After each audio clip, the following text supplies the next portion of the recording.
Ralph, I'm only a little old animal science major from the beloved Texas A&M. But I get it. I get it about the principles of governing. You do not have to be a PhD from Harvard in political science to understand the principles of governing. Number one, do not spend all the money. Have a tax and a regulatory policy that are fair and predictable. Have a legal system that does not allow for oversuing, and then have an accountable public school system, which basically says to the job creators that this is a place that has a skilled workforce. Those are the four things. Have a tax structure that's fair, a predictable regulatory climate, a legal system that doesn't allow for oversuing, and an accountable public school system. Then get out of the way, government, and let the private sector do what the private sector does best. Create jobs, create wealth. That's how to do it.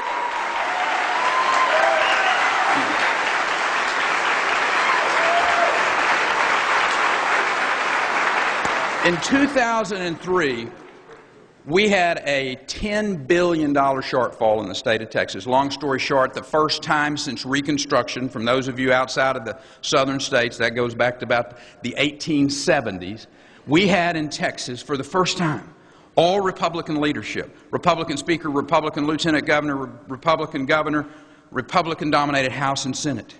And we had a major issue with the resources coming in didn't meet the previous budget's level. We had to make hard decisions. They were calling for state income tax in some of the major media markets. We're talking about it's time for Texans to understand they've got to pass a personal income tax. We as Republicans said, you know what? We really believe that Ronald Reagan knew what he was talking about. We believe that Ronald Reagan's supply-side economics work. If you will cut the spending, the job creators will flourish.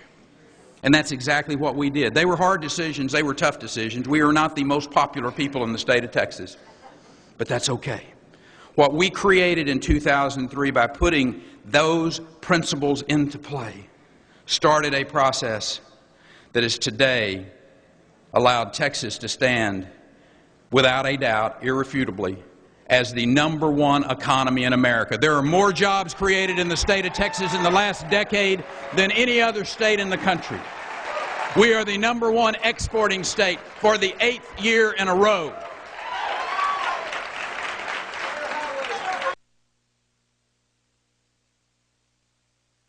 That day in and day out until some governor in some other state understands that you got to put those principles in place, and you come knock Texas off of that perch.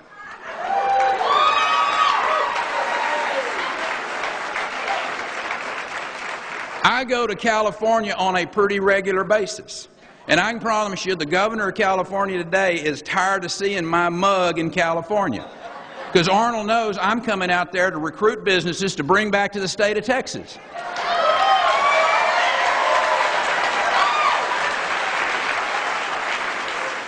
I want that type of competition all across this country, though. I think that's what I will suggest to you, that governors that have that type of principles, and let me share with you, I said those were simple principles, and they really are. That's a pretty small Economics 101 book.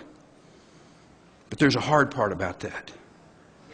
And the hard part about that is finding men and women who have the courage to implement those principles. That's what we've been blessed about in the state of Texas, is that today we have men and women who understand, and we've proven that if you will have the courage to implement those principles, your state will flourish. Your state can grow. And look, I don't stand up in front of people and tell them that we don't have our challenges. We do. You cannot be the #1 exporting state in the nation. You can't have the type of economy that we have that's international in scope and not be impacted by this economic crisis that we face today. It is an all-consuming one. You betcha we've been impacted. But if there is a place in the country that will help lead America out of this recession, it is Texas. And it's those principles that we put into place. And that's the reason I challenge governors all across this country. If you believe in this country,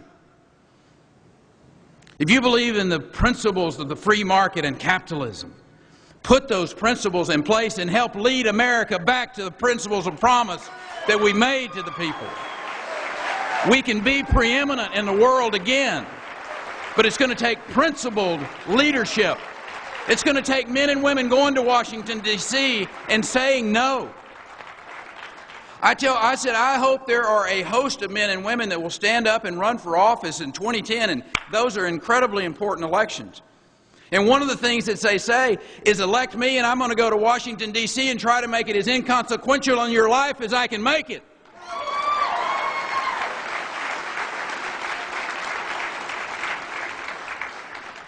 I'm thinking that might be a good message.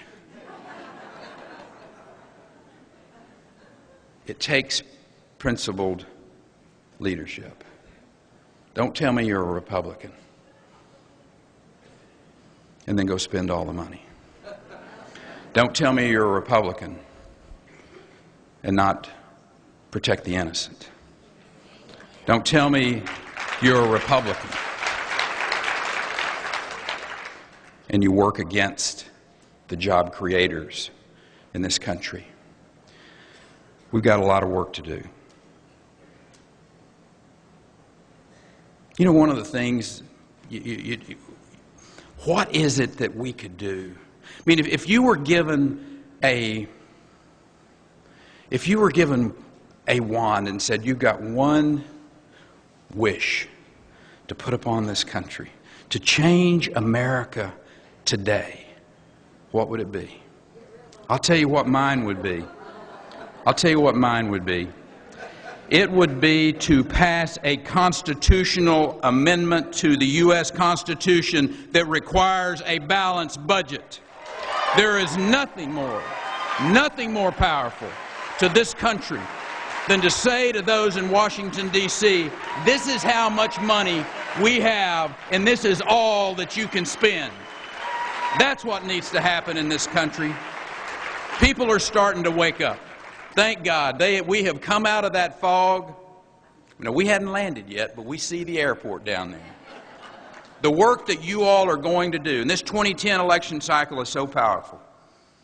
Let me tell you, there has never been an election that is more important to us as a people than 2010. Electing men and women that are going to go to Washington, D.C. and to say no to this administration. Men and women who are going to be principled followers of those simple principles that I have laid out that basically say Americans just want you to keep our tax structure low, our regulatory climate fair and balanced, a legal system that doesn't allow for oversuing. And as a matter of fact, those things need to happen in the states. Let the states compete against each other. And if there's some governor in a legislature somewhere that, you know, they just think it's important to raise their taxes high. They think they need to have a regulatory climate that is very burdensome, and you need to help the trial lawyers be able to just sue at every whim, and let the public schools kind of run hither and. I shouldn't talk about California that way on a regular basis, but you ought to be called out when those things happen. You need to be called out day in and day out. And let me tell you, people do it because they vote with their feet. People are moving out of those states that are high taxes. Let me tell you, you go see what Detroit, Michigan looks like today. They're moving out of those states and they're moving to states where they find an environment that allows them to be free.